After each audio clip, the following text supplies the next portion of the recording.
Sveika. Vėluoji. Viskas gerai? Ne, labai ilgai namus tvarkiau. Namie? Taip. Skambinu, bet niekarto neatsiliepi. Rokai, nepristu. Palauk. Nesielk, kaip anksčiau, nereikia. Pasakyk, kas atsitiko. Tėvas vėl mušė, taip?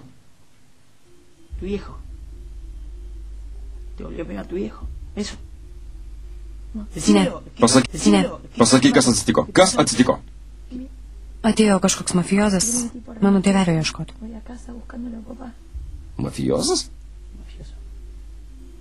Taip, su ginklu. Pasakiau, kad tėvelio nėra. Su ginklu? Turėjo ginklą? Ką to padarė? Grasino? Ne, ginklo neištraukė, bet mačiau, kad turėjo. Kai pasakiau, kad aš jo duktė, jis pasakė, kad mano tėvas jam skolingas. Ir jeigu netiduos per 48 valandas, jis jį nudės.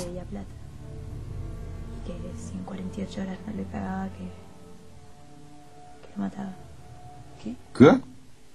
Taip. Nesirūpink. Kaip nors gausim pinigų. Aš to padėsiu. Paprašysiu tėvų. Ne, nežinau, ar noriu gauti pinigų. Palauk. Ką turi galvoj?